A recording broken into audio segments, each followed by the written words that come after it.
What up, YouTube? Franchise Sports TV back again with another video. This is my second try to make this video. I do not know what happened the first time. Freaking video the computer just froze by itself. I don't know. But anyways, according to this game, start from the top. That's not what I wanted to say. What up, y'all? Franchise Sports TV back again with another video. And another video to hurt the haters. Actually, this video is not even going to be about LeBron James, of course. But they always think I always talk about LeBron James. They're trying to find different ways to knock me off course. Because I talk about that Kang. But it won't work. They talk about how much money I'm making off YouTube. And how many views and such. And whatever dumb stuff they can do. That can deter me from talking about their Kang. But it ain't gonna work. But anyways, shout out to Tiki TV. I saw a community tab post from him saying basically Dame went ghost in the game against OKC and the Milwaukee Bucks. And I call cap. The reason why I call cap, because I actually watched this game. And I'm gonna get into what I saw. And to that idiot who commented on because I did comment on that community tab. And to that idiot who commented right under there, shut your ass up. Tell me what to do. But anyways, let me get into this. Because I'm not going to start no internet beef with Tiki TV. No, YouTube beefs are for the children, the childish.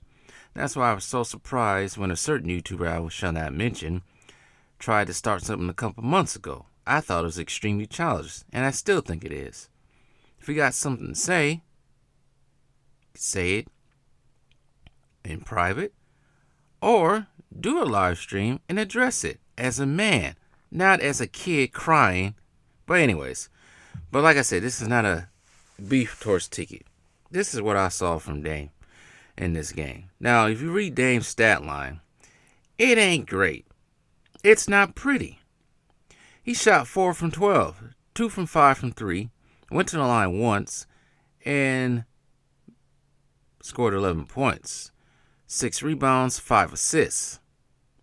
No steals. 1 turnover. 2 fouls. It was not a great game for him in 33 minutes time. But what I saw from him is what I like on the defensive side. He showed defensive effort on the side. He was hustling on defense. That probably took away from his offensive side.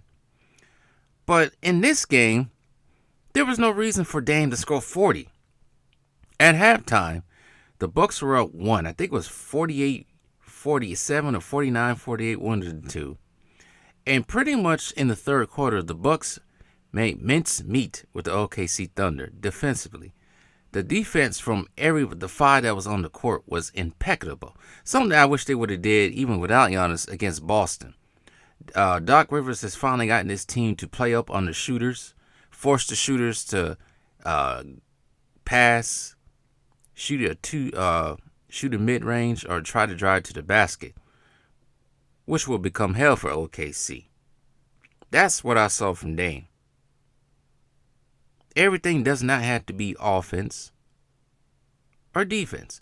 Now, Ticket did ask me that I watched his video. I think it's on Patreon. I did not sign on to his Patreon, so I don't know what he said.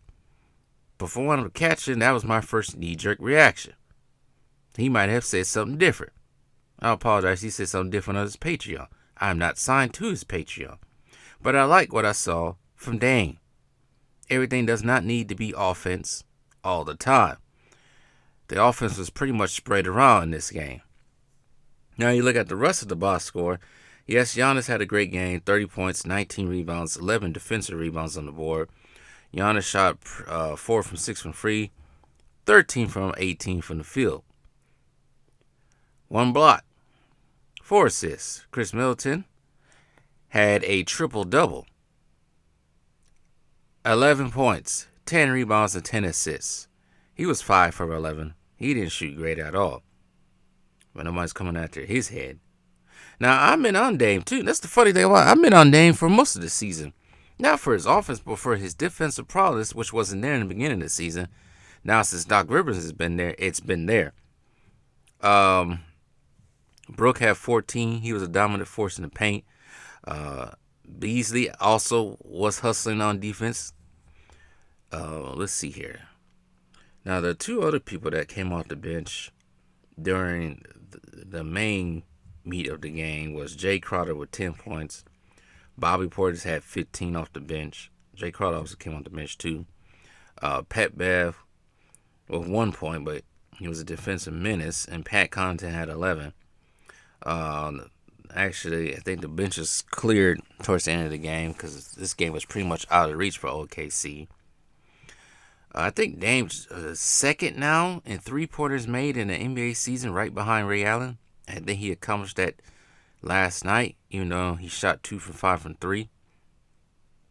The Bucks altogether shot 53% from the field and 32% from 3. They didn't shoot well from 3, but it didn't matter when you're blowing out a team. I like how this thing was just mute and goes on mute by itself.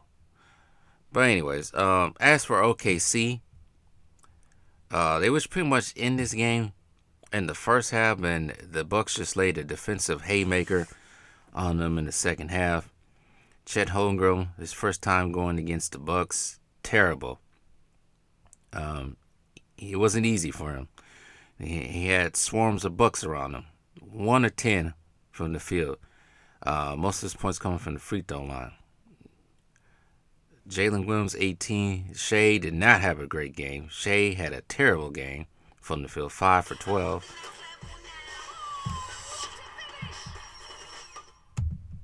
All right. Let me...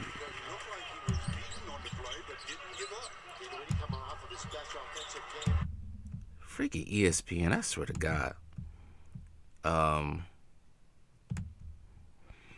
But Shea did not have a great game at all.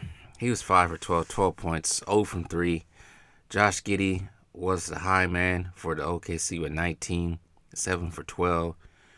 Lou Dort, 7 points in 22 minutes. The bench, 6 from Walters. Nothing from Gordon Hayward, who came off the bench with 14 points. The other Jalen Williams, nothing, 0. K. Williams, 6 points, and another 6 points from Isaiah Joe. Wiggins with 8, and Wallace with 5.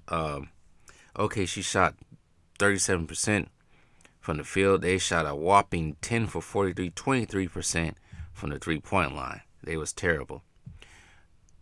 They wasn't ready. OKC is still young. I think there was a picture somewhere, a graphic somewhere on ESPN, somewhere I saw that a team in college basketball average, one of the teams that's still alive, is averaging, age average is 22 years. I forgot what team it was, but the average on that team was 22 years old. OKC was 22 years old average age. So they're still young. This ain't going to be their year, Thunder fans. It ain't going to be their year.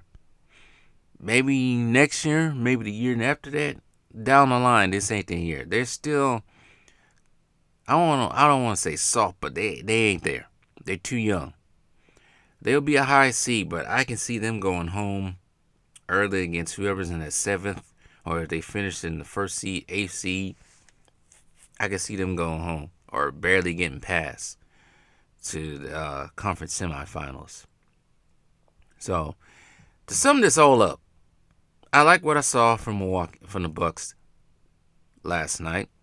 I hope they keep this up. They do got another game against the Thunder on the 12th in OKC. I don't know why they playing the West Coast team so late. Well, not West Coast team, Western Conference team so late. Same with the Clippers playing the 76ers twice late in the season. But let's see here. If the season was to end today, let's see. Just to make sure. If the season was to end today, OKC Thunder, their second place, they will play, if everything stands the same, even after the play-in, they will play the Sacramento Kings. I can see the Kings beating them in the best of 7. I can really see that happening. If they was to get past the next round, I can see that get past the next round, they would play either the Suns or the Timberwolves. Timberwolves are currently the third seed. I can see them losing to the Minnesota in 7 games. But Thunder fans, you got some years left before you guys finally get there. But anyways, that is my analysis of this game so far. Bucks are finally looking what they should look, but we'll see if they can carry this. I think they play the Lakers next in Milwaukee. So, with all that being said, tell me what you guys think. But shout out to Ticket TV.